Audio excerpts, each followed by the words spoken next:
Savez-vous qu'il y a un trésor caché dans vos poubelles? Enfin, pas tout à fait, mais le secteur de la gestion des déchets est en pleine expansion et offre de nombreuses opportunités en termes d'entrepreneuriat, mais aussi beaucoup de possibilités de formation et de reconversion professionnelle. Aujourd'hui, je vous propose d'explorer ce secteur et les opportunités qui s'y cachent. Ensemble, nous découvrirons les problématiques liées à ce secteur, les différentes possibilités de positionnement sur la chaîne de valeur, les prérequis et les modèles qui pourraient servir d'inspiration. Restez avec nous et on décortique tout ça.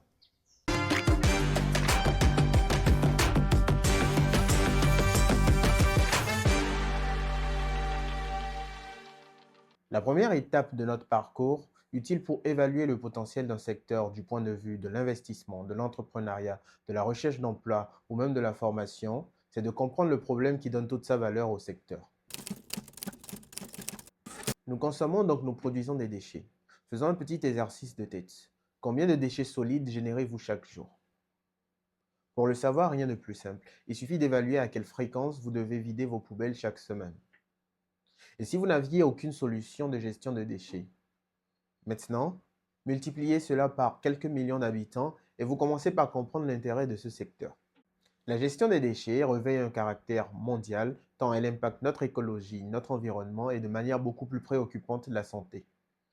Nous générons aujourd'hui globalement près de 2 milliards de tonnes de déchets domestiques par an et les estimations portent ce chiffre à un peu plus de 60% d'augmentation d'ici 2050, soit une montée de 3,4 milliards de tonnes. En Afrique, ce défi prend une dimension particulière, puisque sans une gestion adéquate, les déchets pourraient recouvrir des surfaces aussi vastes que des pays tout entiers, menaçant le bien-être et celui de la planète. En 2016, par exemple, la région subsaharienne à elle seule a produit environ 174 millions de tonnes de déchets, un chiffre qui, proportionnellement à la croissance économique et démographique, devrait également exploser. Plus de 90% de nos déchets finissent dans des conditions dangereuses, polluant l'air, le sol et l'eau et exacerbant de ce fait les problèmes de santé. Et pourtant, 19 des 50 plus grandes décharges du monde se trouvent en Afrique subsaharienne. La gestion des déchets peut accaparer jusqu'à 20% des budgets municipaux dans des pays à faible revenu où les ressources globalement déjà insuffisantes peinent à couvrir les investissements nécessaires. Plus alarmant encore, moins de 50% de ces déchets collectés le sont de manière formelle en zone urbaine, laissant entrevoir l'ampleur du défi en zone rurale. Prenons l'exemple d'Agbogblochi au Ghana. Autrefois une zone marécageuse, elle est devenue l'une des principales destinations mondiales pour le recyclage informel des déchets électroniques. Les avancées technologiques et l'obsolescence programmée ont vu une augmentation massive du volume de déchets électroniques dont une part importante finit dans des endroits comme Agbogblochi. Les méthodes de recyclage, ici impliquant la combustion de composants électroniques pour en extraire des métaux précieux, libèrent des toxines dangereuses telles que le plomb, le mercure et les dioxines. Les conséquences? Des effets dévastateurs sur la santé des travailleurs et des résidents locaux, incluant des troubles respiratoires et des risques accrus de maladies rares. En contraste, l'usine d'incinération REPI à Addis Abeba, en Éthiopie, inaugurée depuis 2018, représente une lueur d'espoir. Première de son genre en Afrique, elle vise à transformer les déchets ménagers en électricité, réduisant ainsi les quantités de déchets dirigés vers les décharges. Cependant, malgré ses objectifs ambitieux, REPI fait face à des défis techniques significatifs, opérant bien en dessous de sa capacité prévue. Ces exemples mettent en lumière les défis mais aussi les opportunités dans la gestion des déchets, principalement sur notre continent. Ceci pourrait constituer un appel à l'action tant pour la société civile que pour les gouvernements. Maintenant que nous avons pris conscience de l'existence du problème, et donc des opportunités qui en découlent, il est crucial de déterminer par quel pan vous souhaitez aborder ces défis. Pour ce faire, il est essentiel de s'intéresser aux différents types de déchets. Les déchets peuvent être classés selon leur origine, leur composition et la manière dont ils doivent être traités ou éliminés. Cette compréhension est la première étape vers une gestion efficace et responsable. Dans un premier temps, nous avons les déchets ménagers qui sont le reflet de notre quotidien, incluant les restes de nourriture, les emballages et bien plus. Ils représentent une part significative de ce que nous jetons chaque jour. Ensuite, nous avons les déchets commerciaux et industriels qui proviennent des activités commerciales et qui incluent des résidus de production, de construction et de démolition. Leur gestion pose souvent un défi en raison de leur volume et de leur composition variable. Les déchets biomédicaux, quant à eux, sont générés par les hôpitaux et les cliniques, comprenant des matériaux potentiellement infectieux nécessitant une approche particulière pour éviter tout risque sanitaire. À l'heure du tout digital et de l'avancée technologique, il faut compter avec l'expansion des déchets électroniques, constitués d'appareils devenus obsolètes. Cette catégorie de déchets pose des défis particuliers en termes de recyclage et de traitement. Dans une toute autre catégorie, les déchets dangereux incluent des produits chimiques toxiques, des matières radioactives et des batteries, représentant un risque pour la santé et l'environnement. Provenant de sources végétales ou animales, les déchets organiques et verts peuvent être traités par compostage, contribuant à un cycle de vie durable. Enfin, nous avons les déchets spécifiques. Cette catégorie englobe les déchets nécessitant des traitements particuliers, comme les résidus agricoles ou les déchets nucléaires. La gestion appropriée de chaque type de déchets est essentielle pour minimiser leur impact sur la santé et sur l'environnement. Comme vous avez pu le constater, chaque type de déchet offre son lot de défis, mais également d'opportunités à saisir. Vous avez choisi le type de déchet sur lequel vous souhaitez vous concentrer? Excellent. Il est maintenant temps de décider à quel niveau de la chaîne de valeur vous souhaitez vous engager. La chaîne de valeur englobe toutes les étapes qu'un déchet doit parcourir depuis sa création jusqu'à son traitement final. Comprendre cette chaîne est nécessaire pour identifier où exactement vous pouvez apporter de la valeur, que ce soit en termes d'innovation, de service ou de technologie. Le premier point de contact, c'est la collecte. Menée efficacement, elle est fondamentale pour garantir que les déchets soient acheminés vers les bons canaux de traitement. Cela inclut la séparation à la source, la collecte sélective et le transport vers les installations appropriées. Après la collecte vient la phase du tri, qui permet de séparer les déchets en différentes catégories, recyclables, organiques, dangereux. Le tri peut être effectué manuellement ou à l'aide de technologies avancées. Les déchets ainsi triés sont ensuite transférés vers l'étape du traitement et du recyclage. Cette étape est nécessaire pour la transformation des déchets en ressources pour une seconde vie ou pour une destruction. Le recyclage concerne les matériaux comme le papier, le plastique, les verres et les métaux. Pour les déchets organiques, le compostage est une méthode de traitement populaire. Pour les déchets non recyclables, la valorisation énergétique offre une alternative.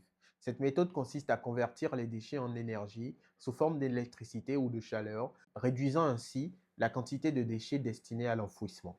En dernier recours, certains déchets doivent être éliminés. L'enfouissement reste à ce jour la méthode la plus courante, mais elle pose des défis environnementaux significatifs.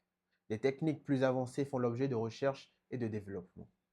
Que vous soyez intéressé par la technologie de tri avancé, le recyclage innovant ou la conversion des déchets en énergie, il y a un besoin et donc une opportunité d'impact. En vous spécialisant dans un ou plusieurs segments de la chaîne de valeur, vous pouvez contribuer de manière significative à une économie plus circulaire et plus durable. Petit disclaimer. Dans notre chaîne de valeur, nous nous sommes principalement concentrés sur les étapes principales. Il peut aussi être intéressant d'analyser les étapes intermédiaires. Alors, avez-vous identifié votre place dans la chaîne de valeur? Vous avez désormais une idée claire du type de déchets sur lesquels vous souhaitez agir et de votre rôle dans la chaîne de valeur. L'étape suivante est de vous familiariser avec les acteurs déjà en place. Cela vous permet de comprendre le fonctionnement du secteur et d'identifier vos futurs partenaires ou concurrents. Nous avons sélectionné pour vous quelques projets qui pourraient vous servir d'inspiration. Mais cette liste n'est ni exhaustive ni représentative. Il est essentiel pour vous de mener des recherches pour comprendre votre environnement local direct. Avant de plonger dans ces exemples, permettez-moi de vous présenter brièvement notre équipe. Depuis plusieurs années maintenant, nous accompagnons les entreprises et les individus dans la structuration et l'expansion de leurs activités, tant au niveau national qu'international. Ceci passe par de la mise en relation, de l'assistance en termes de procédure, de la prospection, du transfert de technologies et bien d'autres services.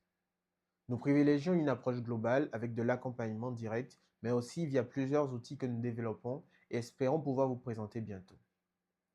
Deux des outils qui nous tiennent particulièrement à cœur de lancer cette année sont Numesont, un outil pour la recherche et les études d'opinion, offrant des fonctionnalités de sondage, d'enquête, de tests de produits et avec comme objectif final la mise en place d'une base de données intra-africaine mutualisée et facile d'accès qui tienne compte de nos réalités linguistiques ou pratiques. En deuxième position, nous avons Coprenariat, qui est une plateforme qui vise à démocratiser l'accès aux ressources essentielles pour lancer et gérer un projet, en facilitant l'investissement direct dans des initiatives non éligibles aux canaux de financement traditionnels grâce à un système de mise en relation et de suivi dédié. Si vous êtes intéressé par nos travaux et les différents outils que nous développons, N'hésitez pas à vous abonner, nous partagerons au fur et à mesure plus de contenu dans ce sens. Revenons à la présentation des initiatives dans la gestion des déchets. Mozambican Recycling Association, au Mozambique, encourage le recyclage et valorise le rôle de récupérateur des déchets via l'application Beverios Collect, démontrant l'importance de l'intégration technologique dans le recyclage. Bogbeto,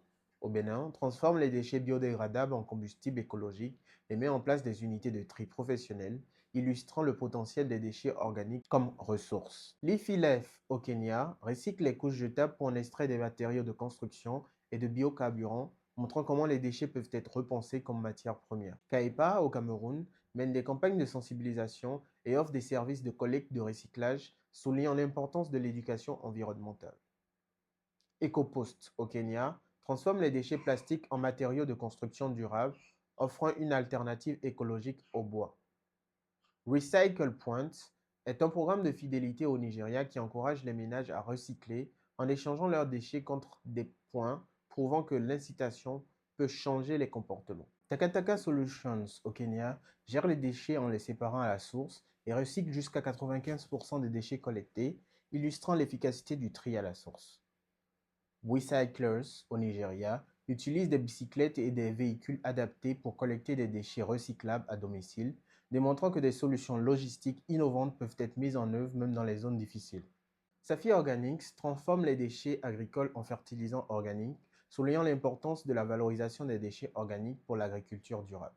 Cette diversité d'initiatives montre l'étendue des possibilités dans les secteurs de la gestion des déchets en Afrique. Que vous soyez inspiré par la technologie, l'innovation sociale ou les modèles économiques alternatifs, il y a une place à prendre. Il vous reviendra d'évaluer de façon objective votre écosystème local, d'identifier les acteurs en présence, qu'ils soient futurs partenaires ou futurs concurrents. Car de toute façon, vous serez obligé d'interagir avec eux. Après avoir identifié le type de déchet sur lequel vous souhaitez agir, votre place dans la chaîne de valeur ainsi que les acteurs clés en présence, il est essentiel de se pencher sur les prérequis légaux. La gestion des déchets est fortement réglementée pour protéger l'environnement et la santé publique, ce qui implique de naviguer à travers un labyrinthe de cadres réglementaires nationaux, régionaux et internationaux, ainsi que de respecter des normes environnementales strictes. Que vous opériez à l'échelle locale, nationale ou internationale, comprendre et respecter ces réglementations est crucial pour la viabilité de votre projet de formation ou d'entreprise. Chaque pays, et souvent chaque région à l'intérieur de ces pays, a ses propres règles concernant la gestion des déchets. Ces règlements peuvent concerner la collecte, le tri, le transport, le traitement, l'élimination. Ils peuvent également spécifier des obligations pour certains types de déchets, comme les déchets dangereux, les déchets électroniques ou les déchets organiques. En plus des réglementations nationales, il va falloir compter sur les accords régionaux et internationaux, comme par exemple la Convention de Bâle sur le contrôle des mouvements transfrontaliers de déchets dangereux et leur élimination, qui influence fortement la manière dont les déchets doivent être traités et transportés entre divers pays. Les normes environnementales, quant à elles, visent à minimiser l'impact des déchets sur l'environnement. Par exemple, les installations de valorisation énergétique comme l'usine REPI en Éthiopie doivent respecter des normes strictes en matière d'émissions dans l'air pour minimiser l'impact sur la qualité et la santé publique. Des directives standards s'appliquent aussi pour la création et l'exploitation de décharges contrôlées visant à prévenir la contamination du sol et des eaux souterraines. Les entreprises dans le secteur de la gestion des déchets peuvent obtenir également des certifications comme l'ISO 14001 qui attestent de leur conformité aux meilleures pratiques environnementales et de leur engagement à améliorer continuellement leur performance écologique. Nous vous encourageons à investir du temps, des ressources pour bien comprendre les prérequis légaux liés à la gestion des déchets dans votre région et au-delà. Petite autopromotion, si vous êtes intéressé par des mises à jour sur la réglementation dans votre pays, n'hésitez pas à le signaler en commentaire en précisant le pays et le secteur concerné. Cela pourrait nous encourager à lancer un nouveau format spécifiquement dédié aux réglementations. En attendant, pour trouver ce type d'informations, vous pouvez envisager de consulter des experts en droit environnemental, de participer à des ateliers ou d'adhérer à des associations professionnelles du secteur de la gestion des déchets. Votre engagement à respecter ces règles est un témoignage de votre dévouement à la protection de l'environnement, mais aussi un gage de crédibilité et de confiance pour vos futurs partenaires et clients. Avoir identifié votre niche dans le secteur de la gestion des déchets est un excellent début. Il est temps de s'attarder sur les ressources nécessaires pour transformer votre vision en réalité.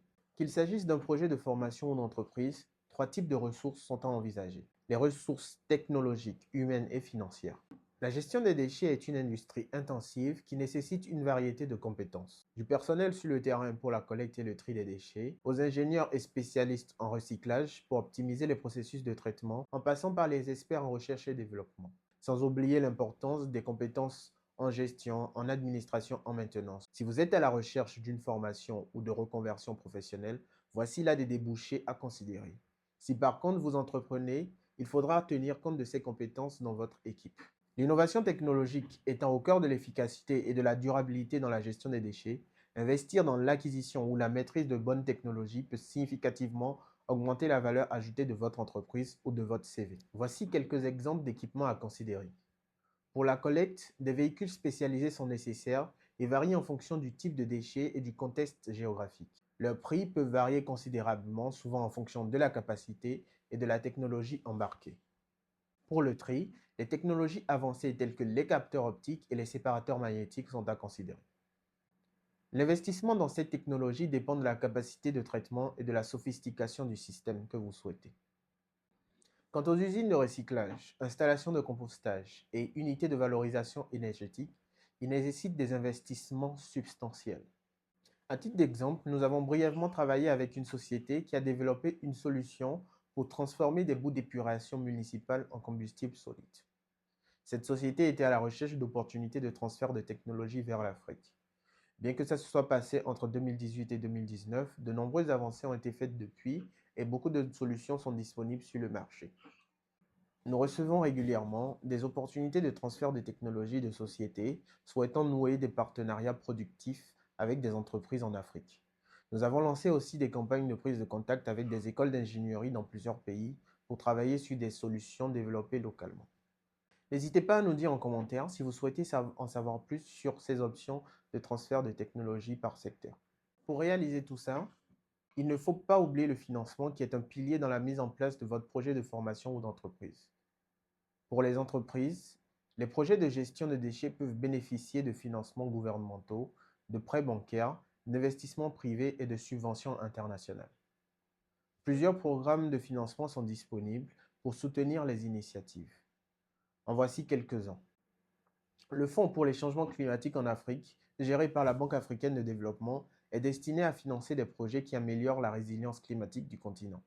Ce fonds soutient des initiatives qui incluent des projets de gestion des déchets, en particulier ceux qui réduisent les émissions de gaz à effet de serre et promeuvent l'économie circulaire. L'International Finance Corporation, une branche de la Banque mondiale, offre des services conseils aux institutions financières pour développer l'accès aux services financiers pour les petites et moyennes entreprises. Cela inclut les financements pour des projets innovants dans le secteur des déchets.